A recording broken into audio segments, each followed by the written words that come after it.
واقعہ سلطان صلاح الدین ایوبی قسط نمبر 333۔ اپنا اسلامک اسٹوڈیو۔ وہ دشمن کو زیادہ سے زیادہ نقصان پہنچانے کی کوشش میں شہید اور شدید زخمی ہو جاتے تھے۔ ان کی راتیں دشت و بیابان میں گزرتی اور وہ من پسند کھانوں سے اپنے آپ کو محروم رکھتے تھے، مگر قاہرہ میں یہ پروپیگنڈا بہت تیزی سے بڑھتا جا رہا تھا کہ اپنی فوج بدکار اور عیاش ہو گئی ہے اور رام اللہ کی شکست اس کی سزا ہے۔ قاہرہ کی انٹیلیجنس کو یہ پتہ نہیں چلتا تھا کہ یہ پروپیگنڈا کہاں سے اٹھ رہا ہے۔ کیا یہ نئے سپاہیوں کی غیر محتاط باتوں کا نتیجہ ہے یا دشمن کے باقاعدہ ایجنٹ سرگرم ہیں؟ یہ بھی دیکھا گیا کہ لوگ فوج میں بھرتی ہونے سے ہچکچاتے تھے۔ اس شکست سے پہلے مصریوں کا رویہ یہ نہیں تھا۔ علی بن سفیان اور غیاث بلبیس نے اپنے مخبروں اور جاسوسوں کا جال بچھا دیا، مگر اس کے سوا کچھ پتہ نہیں چلتا تھا کہ لوگ فوج کو بدنام کر رہے ہیں۔ ناظرین، سلطان صلاح الدین ایوبی کے خلاف بھی باتیں سنی سنائی جانے لگی تھی۔ وہ سیاہ ریش سفید پوش جو دو بیٹیوں کے ساتھ ایک گاؤں میں ٹھہرا تھا وہیں کا ہو کے رہ گیا۔ گاؤں والوں نے اسے ایک مکان دے دیا تھا۔ اس نے کھلی محفل میں بیٹھنے اور باتیں کرنے سے پرہیز شروع کر دیا تھا کہ اسے مصریوں کے گناہ معاف کروانے کے لیے 3 ماہ کا چلہ کرنا ہے۔ وہ اب مکان سے باہر تھوڑی سی دیر کے لیے نکلتا، خاموش رہتا، حاضرین کو ہاتھ لہرا کر سلام کرتا اور اندر چلا جاتا تھا۔ ناظرین، اس کے خاص مصاحبوں میں وہی سپاہی تھے جو اس کے ساتھ آئے تھے اور 2 وہ آدمی تھے جنہوں نے ٹیلوں کے علاقوں میں اس کے آگے سجدہ کیا تھا۔ ان سب نے اس کی اتنی تشہیر کر دی تھی کہ دور کے لوگ بھی اس کی جھلک دیکھنے کو پہنچ جاتے تھے۔ ناظرین، ایک شام علی بن سفیان کا ایک جاسوس اپنی خفیہ ڈیوٹی پر قاہرہ کے مضافات میں کسی بحیرہ میں گھوم پھر رہا تھا۔ شام ہو گئی، وہ نماز پڑھنے کے لیے ایک مسجد میں چلا گیا۔ نماز کے بعد امام نے دعا مانگی، دعا ختم ہوئی تو ایک نمازی نے رام اللہ کی شکست کی بات شروع کر دی۔ اس نے سلطان ایوبی کی فوج کے خلاف وہی باتیں کی جو سیاہ ریش نے کی تھی۔ اس نمازی نے سیاہ ریش کا حوالہ اس طرح دیا کہ وہ غیب دان ہے اور جنات اسے رزق پہنچاتے ہیں۔ اس نے سفر کی پوری روایت سنائی اور بتایا کہ کس طرح غیب سے انہیں پانی اور کھجوریں ملی تھی۔ تمام نمازی انہماک سے اس کی باتیں سنتے رہے۔ اس نے بات ختم کی تو نمازیوں نے اس سے اس قسم کی باتیں پوچھنی شروع کر دیں۔ وہ مرادیں پوری کرتا ہے، لا علاج مریضوں کو شفا دیتا ہے، آنے والے وقت کا حال بتاتا ہے، کیا وہ اولاد بھی دیتا ہے؟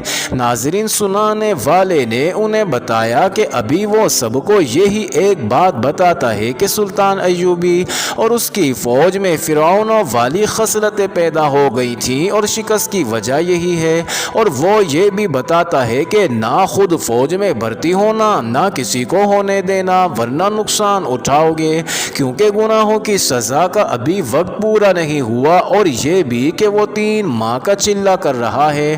اس کے بعد وہ بتائے گا کہ مصر والوں کے گناہ بخشے گئے ہیں یا نہیں۔ ناظرین، یہ آدمی مسجد سے نکل کر گاؤں سے باہر کو چل پڑا۔ علی بن سفیان کا جاسوس اس کے پیچھے گیا اور اس سے پوچھا کہ وہ اس عالم سے کس طرح مل سکتا ہے۔ اس نے اپنا مدعا یوں بیان کیا، میں فوج میں ہوں، تمہاری باتیں سن کر میرے دل میں یہ ڈر پیدا ہو گیا ہے کہ اپنی فوج کے گناہوں کی سزا مجھے بھی ملے گی۔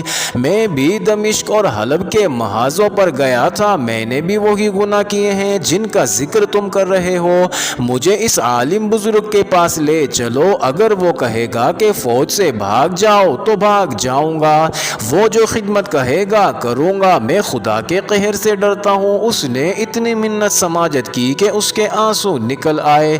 میرے ساتھ چلو، اس آدمی نے کہا، لیکن کسی سے ذکر نہ کرنا کہ تم اس کے پاس گئے تھے، وہ آج کل چلے میں ہے، کسی کے ساتھ بات نہیں کرتا، وہ جو پوچھے صرف اس کا جواب دینا، فالتو بات نہ کرنا۔